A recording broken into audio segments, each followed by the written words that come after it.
Читувани, добар ден. Република Македонија почнува полека да колабира во сите области.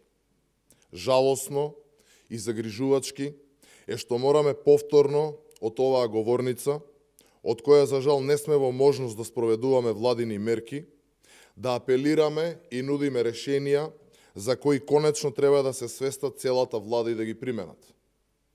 На компаниите и стопанството очиено им треба помош. На граѓаните како никогаш порано. Владата, освен што држи безпредметни и без суштина пресконференции, ништо реално не спроведува во стопанството како активни мерки за помош на компаниите. Според последната анкета, која можевме да видиме во медиумите, дури 20% од граѓаните добиле привремен отказ. Тоа се над 160.000 луѓе. Во просек, секое пето семејство Република Македонија останува без еден вработен. И покрај овие фрапантни податоци, владата повторно не презема ништо. Над 80% од граѓаните очекуваат владата да ги помогне компаниите и да им ги покрие загубите, на начин на кој истите компании не би делеле откази како во моментов. Но за жал, бидејќи владата е глува на барањата на стопанството, компаниите се принудени да делат откази. Граѓаните, имајќи ја во предвид неспособноста на владата, предводена од Заев и Спасовски, се загрижени од последиците од економската криза. Почитувани, да ги оставиме суетите на страна, да заборавиме кој предложил, кој помогнал и слично. Дајте, ве молиме, донесете ги мерките кои ви ги понудивме и кажете доколку треба и дека се ваш предлог, само за да си ги исполните суетите. Но ве молиме да не ги држите во заложниство граѓаните и компаниите. Како држава, многу доцниме со носење на економски антикризни мерки. Немаме повеќе време. Имаме дупка во буџетот од над 2 милиарди евра која направивте. Освестете се, трнете ги суетите и конечно направете нешто добро за граѓаните.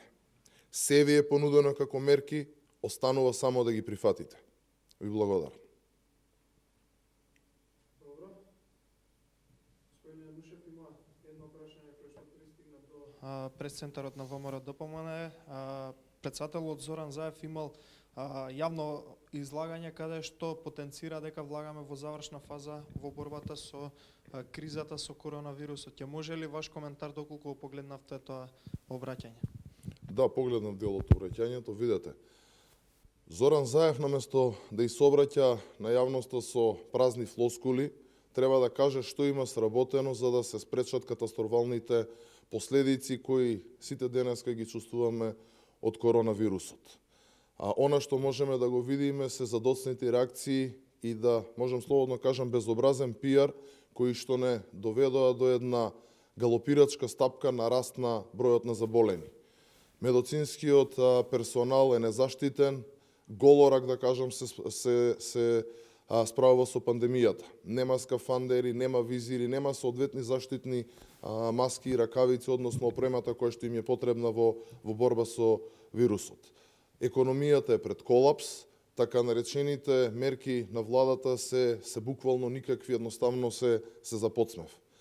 Над 33.000 работници од секторот на туризмот и угостителството, односно вработени во хотели, ресторани, кафани, кафичи и слично, остануваат без помош од државата, а со тоа остануваат и без плата. Како што веќе кажав, над 20% или некаде околу 160.000 луѓе во Република Македонија остануваат без работно место, односно остануваат без основен основ за екзистенција. Државата се соочува можеби со најтешките мигови од осамостојувањето до денес, а владата не само што е неспремна, таа е и нестручна или со еден збор таа е неспособна. Економски неписмена, надмена, со огромна суета едноставно не носи кон должничка криза и безпарица.